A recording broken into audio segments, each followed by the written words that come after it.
Hello friends, मैं रोशन कुमार सिंह आप सभी का आपके चैनल आरजीआर क्लासेस में स्वागत करता हूं। इससे पहले मैंने वेन डायग्राम का बेसिक कॉन्सेप्ट फर्स्ट पार्ट में लेकर आया था। ये सेकंड पार्ट है और इसमें मैं अच्छा क्वेश्चन लेकर आया हूं जो कि आपका कॉन्सेप्ट को बढ़ाने में मदद करेगा। सबसे पहले ये जो आपको स्क्रीन पे क्वेश्चन दिख रहा है उसे आप अपने नोटबुक में कॉपी कर लें ताकि कि क्वेश्चन को समझने में और बनाने में आपको आसानी हो। थोड़ा ध्यान से इस बात को समझिएगा। यहाँ पर बोल रहा है क्वेश्चन में क्या कि 450 स्टूडेंट्स उसका डेटा दिया हुआ है जो कि एग्ज़ाम देते हैं साइंस, मैथ और सोशल साइंस का, ठीक है। और इसमें डेटा दिया हुआ है number of students who passed, failed. Pass भी अलग अलग जो भी कैटेगरी में दिया हुआ है, या तो साइंस में होंगे, मैथ में होंगे, सोशल साइंस में होंगे, या फिर साइंस मैथ, मैथ साइंस, या फिर साइंस सोशल साइंस, या फिर तीनों में पास और फेल का कैटेगरी यहाँ पर दिया हुआ है, ठीक है। तो सबसे पहली बात क्या है कि पास और फेल के अगर बारे में हम बात करें तो पास एक अलग कैटेगरी है, फेल एक अलग कैटेगरी है, और वो दोनों कंबाइन होकर ही क्या बनता है, टोटल, ठीक है। तो इतना बात को आप पहले उतार लीजिए और उसके बाद फिर देखिएगा कि नीचे मैं आपके लिए एक फिगर लेकर आया हूँ, ठीक है, क्योंकि इसी के थ्रू हमको क्वेश्चन को सॉल्व करना है, क्योंकि पास एक अलग कैटेगरी है, फेल एक अलग कैटेगरी है, ठीक है। टोटल को मैं आपके सामने शो कर रहा हूँ और उसके बाद फिर करता क्या हूँ कि ऊपर से जो भी डेटा है उसको मैं इसमें फिल करने की कोशिश करता हूँ। सबसे पहले ध्यान दीजिएगा इसको। तो क्या क्या मेरे सामने दिया हुआ है, तो मेरे सामने दिया हुआ है पास्ड इन ऑल सब्जेक्ट्स, यानी कि 3 सब्जेक्ट है तो तीनों सब्जेक्ट में पास कितना दिया, 167। तो पास्ड इन ऑल सब्जेक्ट हमको दिया 167, तो तीनों सब्जेक्ट में पास दिया 167 ऑल सब्जेक्ट। फिर क्या बोल रहा है तो उसको देखते हैं। नेक्स्ट डेटा बोल रहा है failed in science. Failed in science कितना बोल रहा, 191। आ जाइए, तो साइंस में फेल, फेल की कैटेगरी में हम आते हैं तो साइंस में फेल कितना बता रहा है, 191। फिर आगे देखते हैं क्या बोल रहा है। फिर आगे बोल रहा है फेल्ड इन सोशल साइंस 175 दिया है, तो आज ये सोशल साइंस में फेल 175। तो सोशल साइंस में आते हैं 175 नीचे है, सोशल साइंस 175 यहाँ पर फेल। और फिर नेक्स्ट क्या बोल रहा है, तो बोल रहा है क्या, फेल्ड इन ऑल सब्जेक्ट 60। हर एक सब्जेक्ट में, यानी कि तीनों सब्जेक्ट मिलाकर फेल कितने हैं, 60। यहाँ डाल दिए तीनों मिलाकर। फिर आगे क्या बोल रहा है, फिर बोल रहा है पास्ड इन साइंस ओनली। केवल साइंस में पास कितना है, 52। केवल साइंस में पास, तो केवल साइंस वाला कैटेगरी यहाँ है, इसके बारे में मैंने आपको पिछले वीडियो में बताया है। फिर आगे देखा जाए क्या बोल रहा है, तो passed in mathematics only. Mathematics में केवल पास, केवल मैथमेटिक्स में पास कितना है, 48। केवल मैथमेटिक्स में पास कितना है, 48। और क्या बोल रहा है, passed in social science only. केवल सोशल साइंस में पास कितना है, 62। केवल सोशल साइंस में पास कितना है, 62। फिर नेक्स्ट देखते हैं क्या बोल रहा है, लास्ट बात बोल रहा है कि फेल्ड इन मैथमेटिक्स। मैथमेटिक्स में फेल कितना बता रहा है, 199। मैथमेटिक्स में फेल बता रहा था, फेल की कैटेगरी यहाँ बोल रहा है 199। चलिए इतना बात, इतना केवल हमारे लिए इसको कंप्लीट करना था। उसके बाद क्वेश्चन बनाना बहुत ही आसान है। अब देखिएगा थोड़ा ध्यान से, मेरे पास क्या क्या चीज़ है। टोटल पता है 450। पास की कैटेगरी में मैंने ये आंकड़ा जो है कि भर लिया ऊपर से, ये डेटा मैंने भर लिया ऊपर से। अब देखिए सबसे मेन मुद्दा क्या है, यहाँ पर हमको सारा डेटा कंप्लीट नहीं है, यहाँ पर भी सारा डेटा कंप्लीट नहीं है। अगर दोनों जगह कंप्लीट हो जाएगा तब तो क्वेश्चन जो भी पूछेगा उसका जवाब दे देंगे आसानी से, ठीक है। तो मेन मुद्दा हमारा यही है कि हमको इन दोनों को कंप्लीट करना है, ठीक है। अब देखिएगा ध्यान से, यहाँ अगर हम देखें तो ये बोल रहा है कि ओनली मैथमेटिक्स में पास। तो आपके पास कितना सब्जेक्ट है, आपके पास 3 सब्जेक्ट है, मैथ है, साइंस है, सोशल साइंस है। और बोल रहा है कि जो 48 लड़का केवल मैथमेटिक्स में पास, तो ये 48 केवल मैथमेटिक्स में पास किया है, तो इससे क्या खुलता है दूसरा पत्ता इसका, कि वो साइंस और सोशल साइंस में फेल किया होगा। क्योंकि केवल इसमें पास, तो इसका मतलब साफ है क्या कि इन दोनों सब्जेक्ट में क्या फेल। इन दोनों सब्जेक्ट में फेल, तो इन दोनों सब्जेक्ट में ये 48 बच्चा क्या होगा, फेल। यानी कि दोनों सब्जेक्ट क्या क्या है, साइंस और सोशल साइंस। तो साइंस और सोशल साइंस यहाँ पर है कैटेगरी, और साइंस और सोशल साइंस में कितना फेल तब हो जाएगा, 48। क्योंकि इधर अगर जो पास किया वो इन दोनों में क्या किया, फेल किया। अगर ये बात यहाँ से उठाकर अगर आप समझ गए तो इस बात को भी उठा लीजिए। केवल सोशल साइंस में पास तो बाकी का 2 में फेल, तो बाकी का 2 मतलब क्या, मैथ और सोशल साइंस में ये फेल कितना, 52। बोल रहा है 62 केवल सोशल साइंस में पास, तो बाकी का 2 में फेल। यानी बाकी का 2 कौन कौन सा है, मैथ और साइंस, उसमें क्या फेल हो जाएगा, तो 62 फेल हो जाएगा, क्योंकि ये केवल सोशल साइंस में पास है। ठीक है, जैसे ही इस बात को आप भरे तो एक बात आपको ध्यान में रख लेना है क्या, कि अब इसको हमको कंप्लीट करना है 199। तो 199 कंप्लीट करने के लिए हम इसमें क्या क्या डाल देते, 2 2 4, यहाँ हो गया क्या 5, और 6 5 11, 6 19 बनाना है, 17 और 2 19, तो यहाँ 25 चल जाएगा, तो ये कंप्लीट क्या कर लेगा 199। यहाँ 191 कंप्लीट कराना है, तो 60 60 120 40 160 और 10 170, बच गया कितना 21 यहाँ डाल दी, 191 ये कर लेगा कंप्लीट। यहाँ हमको 175 कंप्लीट कराना है, तो 60 5 110 और 40 150 और 10 160, बच गया कितना 15 175, ये कंप्लीट कर लिया। मीन्स है क्या कि फेल का डेटा देखिए हम लोग कंप्लीट कर लिया। अब यहाँ से बात उठाएंगे, देखिए कैसे, जब यहाँ से उठा के जब आप दोनों वाला में डाल सकते हैं, तो यहाँ से उठा के भी दोनों वाला में जाएगा। मतलब क्या है कि जो केवल मैथ में पास है, नहीं यहाँ पर तो फेल का डेटा है, जो केवल मैथ में फेल है वो क्या होगा, साइंस और सोशल साइंस में पास होगा। मतलब 25 यहाँ डाल दिए, और जैसे ही 25 यहाँ डाल दिए तो साइंस में केवल फेल है, वो क्या होगा, मैथ और सोशल साइंस में क्या होगा, पास होगा। जो 15 अगर बात करें तो ये सोशल साइंस में केवल फेल है, तो इसका मतलब मैथ और साइंस में ये क्या होगा, पास होगा। देखिए कितना आसान है दोनों को कंप्लीट करना। अब जो भी क्वेश्चन पूछेगा आराम से हम इस क्वेश्चन का जवाब नहीं दे देंगे, जहाँ से भी जो भी डेटा हमको पूछा जाएगा। ठीक है, हाँ नेक्स्ट क्वेश्चन है। नेक्स्ट क्वेश्चन देखिए आपको हिंदी में लिख कर लाए हैं, इसलिए लिख कर लाए हैं हिंदी में क्योंकि इंग्लिश वाले लड़के तो हिंदी में पढ़ के इसको समझ लेंगे, ठीक है, लेकिन हिंदी वाले लड़कों को इंग्लिश पढ़ने में बहुत ज़्यादा प्रॉब्लम हो जाएगा। और दोनों लैंग्वेज मैं बोर्ड पे आपको दिखा भी नहीं पाऊँगा यहाँ पर, वो अगर नॉर्मल बोर्ड रहता तो उसमें मैं आसानी से आपको दिखा लेता। ठीक है, तो बात समझ रहे होंगे आप, लेकिन क्वेश्चन बहुत ज़बरदस्त है, इस क्वेश्चन को आपको बनाना चाहिए। ठीक है, देखिएगा ध्यान से। इसमें बोल रहा है कि एक विद्यालय है जिसमें 440 विद्यार्थी है, जो 3 में से कोई खेल खेलते हैं। 3 खेल दिया हुआ है, केवल फुटबॉल खेलने वाले विद्यार्थी, केवल वॉलीबॉल खेलने वाले विद्यार्थियों को 200% है। इतना क्वेश्चन पढ़ने के साथ ही मेरे दिमाग में क्या चलना चाहिए कि क्वेश्चन बड़ा है तो क्वेश्चन लेंदी है, डेटा को छोड़ेगा, कंप्लीट करना होगा। ठीक है, तो थोड़ा ध्यान से इसको समझिएगा। हम सबसे पहले किए क्या कि ये फिगर बना लिए। ठीक है, फिगर बना लिए, ये 3 फिगर आपस में ओवरलैप करते हुए। और पिछले क्लास में आपको हम बताए थे, पिछला वीडियो में, कि यहाँ पर आप नंबरिंग कर लीजिए। ये ओनली वॉलीबॉल है, ओनली क्रिकेट है, ओनली फुटबॉल है, ABC। ये दोनों वाला कॉम्बिनेशन X, ये दोनों वाला कॉम्बिनेशन Y, और ये दोनों वाला कॉम्बिनेशन Z, तीनों वाला कॉम्बिनेशन W। अगर हमको फुटबॉल बोल रहे हैं, वॉलीबॉल और क्रिकेट का बात करना होगा तो XW, वॉलीबॉल और फुटबॉल का बात करना होगा तो YW, फुटबॉल और क्रिकेट का बात करना होगा तो WZ। ठीक है, और तीनों का बात करना होगा तो W। ठीक है, यहाँ तक तो सारा बात क्लियर है। अब डेटा हम यहाँ से उठा के कंप्लीट करने का कोशिश करेंगे कि क्या क्या डेटा दे रहा है। तो देखिएगा थोड़ा ध्यान से, बड़ा क्वेश्चन है, थोड़ा ध्यान से समझिएगा। बोल रहा है क्या कि केवल फुटबॉल खेलने वाले विद्यार्थी, केवल वॉलीबॉल खेलने वाले विद्यार्थियों का 200% है। तो इसका मतलब साफ है कि बोल रहा है केवल फुटबॉल खेलने वाला, तो केवल फुटबॉल, तो केवल फुटबॉल अगर बोल दिया तो केवल फुटबॉल को हम फुटबॉल नहीं लिखेंगे। यहाँ से देख लीजिए केवल फुटबॉल क्या था, C, तो C के बारे में चर्चा करते हैं, यानी कि केवल फुटबॉल हो गया।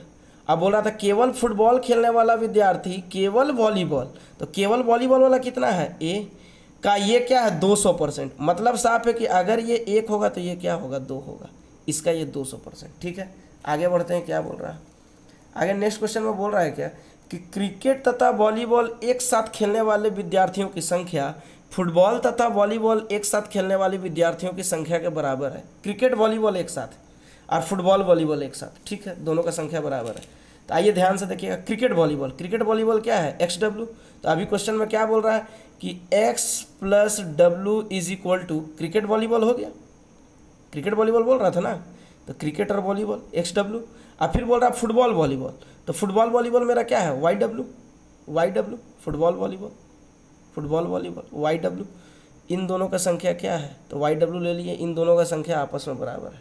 ठीक है, ये डेटा अलग कर दिए हैं, ये डेटा अलग है। ठीक है, और ये भी ध्यान में रखिएगा कि ये रेशियो में है। अगर ये रेशियो में है तो रेशियो में ये भी फिलहाल छोड़ते हैं। रेशियो मतलब ये कंप्लीट डेटा ये नहीं है, रेशियो मतलब क्या है, यहाँ पे टी डब्ल्यू एक्स वाई कुछ हमको लगाना पड़ेगा, ठीक है, क्योंकि ये कंफर्म वैल्यू नहीं है, यूनिट है ये, ठीक है। आगे बढ़ा जाए, फिर आगे क्या बोल रहा है क्या कि सभी तीनों खेल खेलने वाले विद्यार्थियों की संख्या कितना है 20। तो तीनों खेल वाला मेरे पास कितना है, डब्ल्यू है तीनों खेल खेलने वाला, मीन्स डब्ल्यू का वैल्यू कितना है 20 बोल दिया है।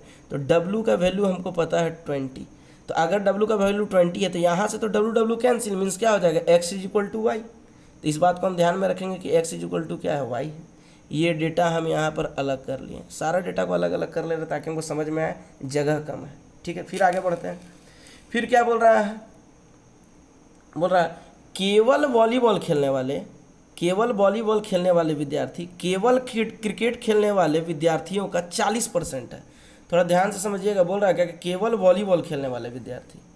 तो देखिए केवल वॉलीबॉल खेलने वाला कितना है, ए लिख लिए ए, केवल वॉलीबॉल खेलने वाला विद्यार्थी। केवल क्रिकेट खेलने वाला कितना है, बी, ये ना बी है का, ये 40% है। मतलब साफ है कि अगर ये 100 होगा तो ये क्या होगा, 40 होगा। मतलब 0 0 खत्म, 2 2 जा 4, 2 5 जा 10, मतलब इन दोनों में रेशियो कितना का, 2 और 5 का। इस बात को भी अलग रख लिए, ठीक है। फिर आगे बढ़ते हैं, क्या बोल रहा है, यहाँ तक 40% तक तो पढ़ लिया था, यहाँ से डेटा आराम से हम उठा सकते हैं यहाँ पर। अब बोल रहा है क्या, फुटबॉल तथा वॉलीबॉल एक साथ खेलने वाले की संख्या केवल वॉलीबॉल खेलने वाले संख्या के बराबर है। फुटबॉल तथा वॉलीबॉल, फुटबॉल और वॉलीबॉल कहाँ है, फुटबॉल वॉलीबॉल यहाँ है, यानी वाई डब्ल्यू एक साथ। बोल रहा है अभी क्या कि वाई डब्ल्यू जो है साथ में फुटबॉल वॉलीबॉल, ये केवल जो है वॉलीबॉल खेलने वालों की संख्या के बराबर है, केवल वॉलीबॉल। तो केवल वॉलीबॉल कितना है, ए के बराबर है, ठीक है। यहाँ से आपको क्या पता चलता है कि ये तो डब्ल्यू क्या है, 20 है, डब्ल्यू क्या है, 20 है, डब्ल्यू आपका क्या है, 20 है, मतलब वाई का वैल्यू क्या हो जाएगा, a माइनस 20। क्लियर कट बात है, इस बात को यहाँ से हम रख लिए, ठीक है, क्योंकि डब्ल्यू जाएगा इधर तो डब्ल्यू का वैल्यू 20, इधर जाएगा -20, ठीक है। फिर आगे क्या बोल रहा है, आगे देखा जाए, केवल क्रिकेट खेलने वाले विद्यार्थियों की संख्या क्रिकेट तथा फुटबॉल एक साथ खेलने वालों की संख्या से 100 अधिक है। अब देखिए बोल रहा है क्या, केवल क्रिकेट खेलने वाला क्या है, बी। तो हम इस बात को इधर लिखते हैं कि केवल क्रिकेट खेलने वाला का जो संख्या है वो क्रिकेट तथा फुटबॉल मेरा कितना है, WZ, यानी W + Z से ये जो है केवल क्रिकेट वाला ये 100 अधिक है ये। तो अगर हम ये बराबर कर रहे हैं तो इसका मतलब क्या है कि 100 अधिक है तो 100 कम कर दें, या फिर 100 इधर हम क्या कर दें, जोड़ दें, कोई दिक्कत की बात नहीं, एक ही बात है, ठीक है। अब थोड़ा ध्यान से यहाँ पर समझिएगा, ठीक है। तो यहाँ हम W का वैल्यू तो जानते थे कितना था, 20। मीन्स यहाँ से हम क्या कर सकते हैं कि Z का अगर हम वैल्यू अगर निकालना चाहें तो Z = बोल सकते हैं B - 100 और 20 कितना, 120, ये Z का वैल्यू होगी, ठीक है। अब देखिएगा Y Z X, और X बराबर Z है तो जो Y का वैल्यू है वही, X बराबर Y है तो जो Y का वैल्यू वही X का भी वैल्यू है, और Z का वैल्यू हम यहाँ पर रखे हुए हैं। और हमको एक बात पता है, क्या पता है, तो हमको क्वेश्चन में बोल रहा था क्या शुरुआत में ही कि टोटल मेरे सामने कितना है, 440। तो हम क्या कर सकते हैं, हमको क्वेश्चन में बोल रहा था कि टोटल कितना है, 440। मतलब साफ है कि ये सारा कॉम्बिनेशन को ऐड करने पर हमको क्या मिलना चाहिए, 440। अब सबसे पहली बात यहाँ रेशियो पर आइए, ए का वैल्यू कितना बोल रहा था, 2, यहाँ ए का वैल्यू कितना बोल रहा है, 1। तो हम इस रेशियो को सेम करने के लिए हम क्या कर सकते हैं, इस वैल्यू को हम 2 से मल्टीप्लाई कर सकते हैं। 2 से अगर मल्टीप्लाई करेंगे तो सी का वैल्यू कितना हो जाएगा, 4, मल्टीप्लाई कर देंगे तो ये कितना हो जाएगा, 4, और ये ए कितना हो जाएगा, 2 × 2। मतलब क्या है कि अब नया रेशियो अगर हम बनाएं ABC का, तो ए कितना 2, सी कितना 4 और बी कितना था 5, क्योंकि ये तो 2 और 5 आपस में रेशियो बना ही रहा था। अब ये अगर ये रेशियो है तो रेशियो का भी हम आपको बोले कि ये कंफर्म वैल्यू नहीं है, इसको हमको कुछ भी मान लेना पड़ेगा यूनिट में, टी मान लेते हैं सब, मतलब ए 2T, बी 5T और सी 4T। अब देखिए क्वेश्चन में क्या बोल रहा है, इस बात को भी हम अलग कर लिए। अब हमको पता चल गया क्या कि ये सारा डेटा को ऐड करके हमको क्या मिलना चाहिए, 440। तो आइए हम ऐड करते हैं, क्या ऐड करेंगे, तो A + B + C, A + B + C + WXYZ भी है, तो W + X + Y + Z = क्या हो जाएगा, 440। 40, यही बात है। अब थोड़ा ध्यान से देखिएगा कि ए का वैल्यू मेरे पास कितना है 2t, बी का वैल्यू कितना है 5t, सी का वैल्यू कितना है 40, डब्ल्यू का वैल्यू तो हमको पता था कितना था 20, तो 20 लिख दिए। अब x का वैल्यू क्या है, बराबर y है, जो y का वैल्यू वही x का वैल्यू, तो y बराबर क्या है a माइनस 20, और a का वैल्यू क्या है 2t, तो मतलब हम y को अब क्या लिख सकते हैं 2t माइनस 20, क्योंकि a का वैल्यू क्या है 2t, तो यहाँ हम डाल सकते हैं x की जगह क्या, क्योंकि x बराबर y है, और y डालिए या x डालिए बात क्या है सेम है, दोनों का हमको सेम वैल्यू डालना होगा, तो 2 बार डालेंगे 2t माइनस 20, तो एक बार 2t माइनस 20 प्लस दूसरा बार भी 2t माइनस 20, तो x और y दोनों डाल लिए। अब प्लस z का वैल्यू डालते हैं, z का वैल्यू क्या है b माइनस 120, तो b कितना था मेरे पास 5t, तो इसके बराबर हम इसको लिख सकते हैं क्या कि 5t माइनस 120 भी हम इसको लिख सकते हैं, तो यहाँ डाल दिए 5t माइनस 120 किसका वैल्यू z का वैल्यू, और इज इक्वल टू क्या है 440। अब थोड़ा सा ध्यान से समझिएगा, जितना t है सबको हम काउंट कर लेते हैं, तो 2 और 5 7 4 11 2 13 और 2 15 और 5 20, यानी मतलब मेरे पास कितना t आ गया 20t। अब थोड़ा ध्यान से देखिएगा 20 वैल्यू और प्लस और माइनस में ख़त्म, तो यहाँ बचा माइनस 20 और माइनस 120, ये दोनों को अगर हम ऐड कर देंगे तो माइनस 140, और 140 है माइनस में, इसको राइट साइड भेजेंगे तो प्लस में जाएगा किसके साथ 440 के साथ, प्लस हो जाएगा 140, 120 और 20 140, राइट साइड जाएगा प्लस में, ठीक है। तो मीन्स क्या है कि 20t बराबर मेरा कितना हो गया, तो 440 और 140 क्या हो गया 580, 1 0 1 0 खत्म, 2 से इसको काटे, 2 दूनी 4 2 9 18, मतलब t का वैल्यू कितना 29, तो t का वैल्यू अगर 29 आ गया तो इसका मतलब साफ हो गया क्या कि a कितना होगा 29 2 जा कितना हो जाएगा, तो 29 2 जा 58, और 29 5 जा कितना हो जाएगा, क्योंकि b का वैल्यू भी निकाल रहे हैं, तो 5 9 जा 45, बचा 4 10 4 14 145। c का वैल्यू अगर निकाले तो 29 4 जा 20 चौके 80 और 9 चौके 36, तो 80 और 36 कितना हो गया 116, ये वैल्यू हो गया। तो ए बी सी का हमको पूरा वैल्यू निकल गया, तो यहाँ हम डाल सकते हैं ए बी सी, ये हमको पता चल गया। अब बचता है डब्ल्यू एक्स वाई जेड, तो डब्ल्यू तो पता ही है कि 20 है, ये तो वैल्यू हमको पहले से पता है कि ये कितना है 20 है। बात उठता है एक्स वाई जेड का, तो एक्स अगर हम निकालने के लिए आए तो एक्स के बराबर क्या था वाई का वैल्यू, ठीक है। अब हम बोल सकते हैं क्या कि एक्स बराबर हम क्या बोल सकते हैं 2t माइनस 20, और t का वैल्यू कितना है 29, तो 29 अगर है तो यहाँ से हम y का वैल्यू या x का वैल्यू दोनों का वैल्यू निकाल सकते हैं कि 29 2 जा कितना 58, अब 58 में से 20 गया तो y का वैल्यू कितना 38, यही क्या है x है और यही क्या है y है, ठीक है। 38 x का वैल्यू या y का वैल्यू दोनों का निकल गया। बचता है z का वैल्यू, तो z का वैल्यू निकालने के लिए अभी हम क्या बोल रहे हैं z के लिए कि 5t माइनस 120, और 5t कितना हम बोल रहे थे 145, और 145 में से 120 अगर घटा देंगे तो z का वैल्यू कितना आ जाएगा 25। तो देखिए हम लोग सारा वैल्यू निकाल लिए। अब इस पर जितना भी क्वेश्चन पूछेगा तो आसानी से हम इस पर क्वेश्चन का जवाब नहीं दे सकते हैं, आसानी से दे सकते हैं। तो इस क्वेश्चन को भी आप नोट कर लीजिए, और ये सारा बात को आप क्या कीजिए अपने कॉपी में नोट कर लीजिए, बहुत ही अच्छा क्वेश्चन है। अगर आपको ये सारा बात अगर समझ में आया है, अगर मान लीजिए कहीं आपको प्रॉब्लम हो रहा है तो वीडियो को रिपीट कर करके देखिएगा, ठीक है, क्योंकि स्पेस कम है और इसी स्पेस में हम आपको पढ़ाना था हमको, ठीक है।